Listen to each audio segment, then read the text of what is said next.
Welcome to another episode of Band Director Boot Camp, the podcast with productivity and wellness tips for busy band directors. I'm your host, Lesley Moffat, and I'm really grateful to be sharing this platform with you. As busy band directors, we know you don't have lots of time to watch lengthy professional development webinars, so we share 20-minute tidbits with takeaways you can use to support you in this awesome profession and in a healthy way. And a couple weeks ago, I was on Facebook and I saw a comment posted by Jordan Sawyer. And I immediately reached out to Jordan and said, hey, I need you to come on this podcast. I love what you are doing and the results you're getting. And I'm shameless. I stalked him and he finally said, yes, I will come on. So from Florida, we have him. He's been teaching 12 years in a middle school primarily. So this is great because I'm getting some middle school pointers here because that's my new thing. So my own personal coaching session from Jordan, and y'all get to eavesdrop in on it.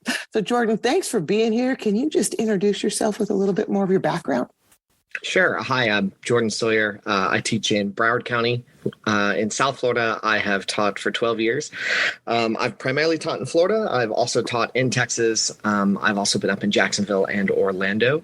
But I have primarily focused on 6 through 8 education and all exclusively band. Awesome. Let's talk about a little bit about the tip you're going to share with us today. Give us a little teaser and then we'll break it down. Sure. So my tip is going to be how to structure what you do with your kids to make them better musicians through solo and ensemble, and how to make your life much easier. Okay. Everybody's going to stay tuned for that. Don't we all want that for our kids, helping them become better musicians and doing it while making your life become easier? This is a not to miss episode. So before we talk about what you did, why did you find a need to do this or to reach for change? Sure. So it's important for me to note, and I'm very open in sharing that I have ADHD, and it can be a bit of a struggle for me to organize much of anything. In my early teaching, I would say year 1 through 4, I wanted to emulate our most successful band programs in the area and have 40, 50, 60 kids at solo and ensemble. And I was at most able to get about 7 or 8 because the kids had to get the music. We had to get the piano music. We had to find pianists. I had to coach all of them through that. I was concerned about their ability to perform the music and all of those types of things that could be overwhelming, on top of also having a program, having a life, dealing with your administrators and all of those fun things that come with it. And because of that struggle for a little while, I actually sort of shied away from solo and ensemble and did not provide that opportunity for my kids for a few years. And I wish that I had. So I was really lucky that I was able to come across how we do solo and ensemble in my program now through a mentor and friend of mine. Tell us more about it now. Sure. So Edgar Rubio, and I have to mention his name, is a band director at Gulliver Prep in Miami, but he was in Broward County for a long time at Silver Trail with this monstrous band program, 400 kids, took 3 bands to our local assessment, would have hundreds of students in solo and ensemble, and lots of us all the time would ask, how does he do it? How does he do it? And he's one of those band directors that just sort of does it. And so I finally managed to corner him and get it out of him. And he said, oh, well, I pick the kids' solos and I make it a final exam. And I initially was turned off by that. I was like, oh, well, that's a great way to chase kids out. You make it a final exam, you make it high stakes, they're not going to participate. But I sort of explored more, and I'm really big on adapting. I wanted to find a way to adapt what he did because it was clearly successful. But I would need to do it a little bit differently as our situations were different, demographics, socioeconomics, all of those things. So I prodded and I managed to get out of him how he did it and then adapt it to what we do. And so what he told me is you make it a final exam, the kids can choose. They play their solo in front of their friends or they do it at solo and ensemble. And if they do it at solo and ensemble, they get one of the top 2 ratings. They get an A or a B. If they get a C, we call that a good in Florida, they're going to do it in class. So that is what helps to motivate them to practice it. Kids do not want to play in front of their friends typically for judgment because he made it very clear that he and the students will act as the judges. Oh. And they have to play at the front of the room, which I thought that was a little interesting. And so I I attempted to implement it exactly as he implemented it. This was a few years back, and it sort of fizzled. I had about 20 kids or so do solo and ensemble that year because I felt that I couldn't hold them accountable. The kids were still having a hard time finding the appropriate literature. We have a very extensive list in Florida. And then I decided to sort of tighten things up a bit for me. So I needed to make things much more efficient. Otherwise, I wouldn't get anything done, as was clearly demonstrated. So what we did is these past 2 years, 2 years ago, I started at a new program at Indian Ridge Middle School in Davie. They had no students do solo and ensemble for a few years before I got there. We had about 40 last year. This year, we had about 142. Of which we had about a 96% superior rating. And I 100% chalk it up to what we did. So I kept the idea and I said, okay, guys, you all are going to have a final exam solo. And that was every band, beginning, intermediate, advanced, honors, all of it. The kids were like, okay, cool. And I said, here's what's going to happen. In April, there's going to be this event called Solo and Ensemble. If you do that instead, and you get one of these top 2 ratings, you won't have to play for the class at all. And you'll have an opportunity to fill out a judge sheet, just like the judge does with you. And I explain to them the process, and I do everything I can to take the fear out of the event. Send a form home. This is where I'm different than Edgar. I sent a form home, and the form just said, okay, your child has a final exam in this class. Here's how it works. They can play for the class to get the grade in May, or they can do solo and ensemble. Which one would you decide? Or which one does your child want to do? Please circle and return. So I get a whole bunch of those back. I send another form home. I'm very big on forms. Again, I mentioned I have ADHD. If I don't put it down in writing, I'm going to forget to do it. Mm-hmm. So the students who brought in the form that said, I would like to do solo and ensemble, follows up with, okay, here's how much it costs if you would like to do it. Here's how we can help you if that cost is outside of your means.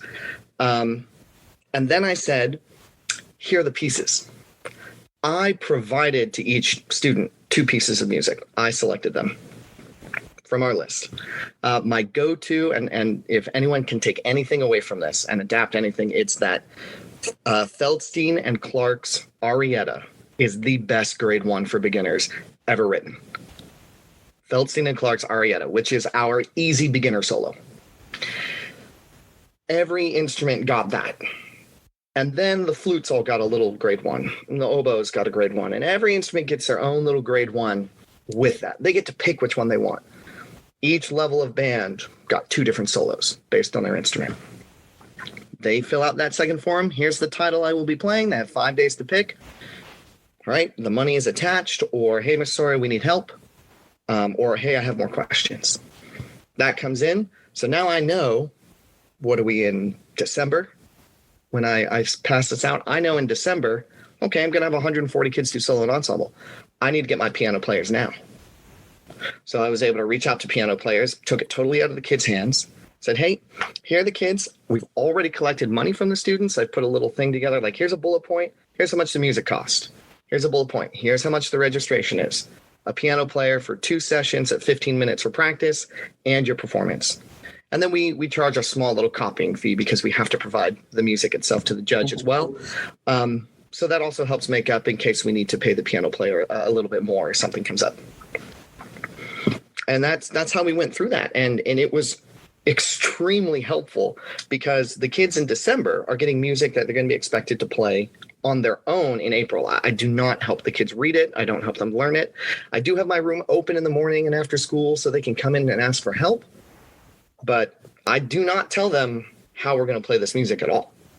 I tell them, we go through every day in class how we learn music. You're going to apply those steps to how we learn music. And you're going to learn this. And I tell them, learn it 2 measures at a time. Just learn it 2 measures at a time. You've got from December until April. That's plenty of time. So those forms come in. Kids get started. And then what I start to do is I start pop quizzing the kids. It's 4th or 5th day back from winter break. We're in January. We all sit down in beginning band and say, okay, great. I've got my list up here on the podium. All right, Johnny, you're deciding to do solo and ensemble, right? Yes, I am. Cool. Play your first 4 measures of your solo for us. And he looks around. I'm like, come on. I was like, if it sucks, we'll tell you how to get better. And he plays for me. If it doesn't go great, It's like, all right, Johnny, you're going to play for us again tomorrow, those 4 measures. And if it goes really well, I tell everyone in the room, like, Johnny's doing a great job. If you need help, ask him for help. Welcome, Band Director Bootcamp listeners. If you're feeling a bit burnt out and are ready for support and accountability partners in your wellness and productivity, we have an amazing opportunity for you. Join our 90-day virtual bootcamp, a community initiative designed for busy band directors like you who love their job but seek a more sustainable approach. We'll meet weekly, discuss your wellness goals, and develop strategies to help you achieve them. We'll tackle productivity hacks and fine-tune systems for the upcoming school year. With 35 years of experience, I've got some tricks and tips up my sleeve that I can't wait to share. So, as we move into a new season of our lives, if you want to feel empowered and supported by like-minded individuals, this is your chance. Reach out to me at banddirectorbootcamp.com or click on the link in our show notes to schedule a 15-minute call. Let's ensure this is the right fit for you, get you signed up, and embark on this wellness journey together. Because together, we rise. And he plays for me. If it doesn't go great, it's like, all right, Johnny, you're going to play for us again tomorrow, those 4 measures. And if it goes really well, I tell everyone in the room, like, Johnny's doing a great job. If you need help, ask him for help. And so now he's feeling great. You know, if it didn't go well, I show him real quick how to fix a couple of things, and then he gets a chance to do it again tomorrow. And I made sure to hit every single kid once or twice between, I would say, January to April. Wow. So solo and ensemble rolls around. I've already got my list of who's participating.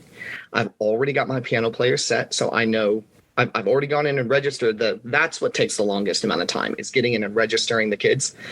So I know, all right, Johnny, Arietta, piano player 1, Sally, Arietta, piano player 2. We had 3 piano players that we were able to secure, and I was able to negotiate with them an appropriate price each.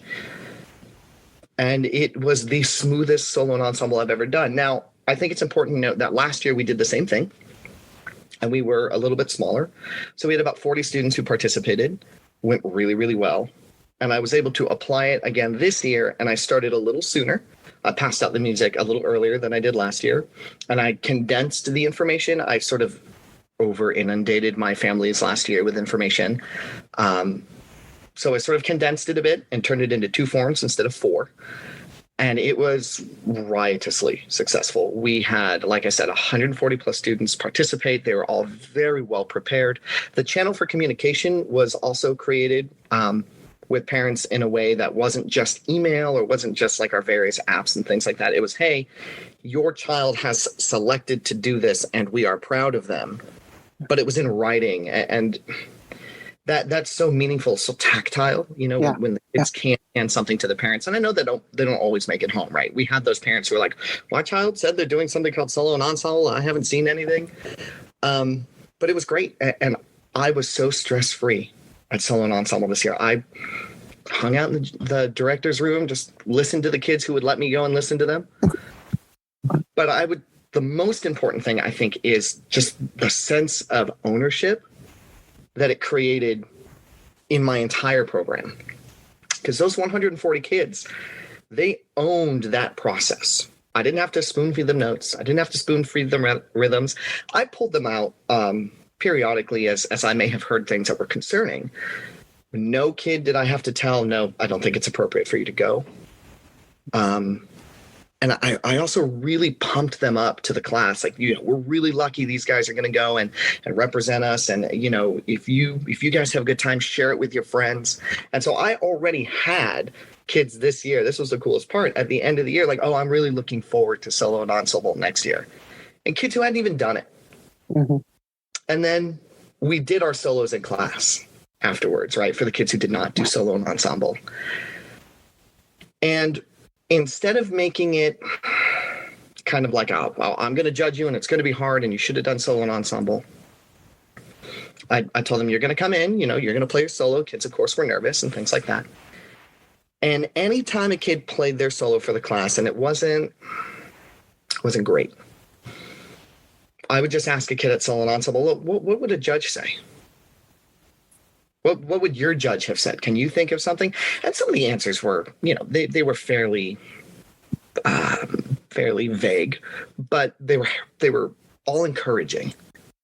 And it created, I don't know, it really created a great sense of pride in the whole program. And those kids who did their finals in class, they're like, I really wish I'd done solo and ensemble, but nobody was upset or concerned or frightened. And that's really the end of it. Like it has already created buzz for me in the future. So I don't have to chase kids to do solo and ensemble next year. That's already off my plate next year. I have that form ready to go home next year. And I have my piano players in place next year. So much stuff right there. I mean, this isn't just about solo ensemble. You've just given us so many ways to create the space in the classroom for students to grow through this process, not to feel judged and the like. I mean, there's so much here. And you said that the first time you tried this, when you copied it exactly, it didn't succeed the way you intended. But when you became mindful of that, mindful of your students in your community, you just demonstrated the exponential growth of this and the buy-in, and it's been amazing. And like you said, the stress level for you, at first probably selecting appropriate literature for everybody was a lot, but now you've got a list and you're going to rotate through, and so you've just totally. You've done some great stuff and shared so much with us. And I usually ask if anyone has some specific information for beginning band directors, but I think what you just said was so clearly outlined. This could be something that beginning band directors could say, hey, I want to do that. So, wow. Thank you for the jam-packed, powerful information. And I love that you just gave us so much of this. And I'm going to probably go back and listen to this for some of those pointers so that I can get my forms made now to do this. I did this at the high school level, but in a little different approach, but yours for middle school sounds ideal. And now that I'm in middle school, when I go back and listen to yours, I'm going to get this all set up. I love this. So thank you so much to Jordan Sawyer for joining us on this edition of Band Director Boot Camp. And thank you to all of you listeners who are making a difference in kids' lives through the magic of music education. The work you do matters, and so do you. Join us next time on Band Director Boot Camp for another episode of productivity and wellness tips to make your life a little easier.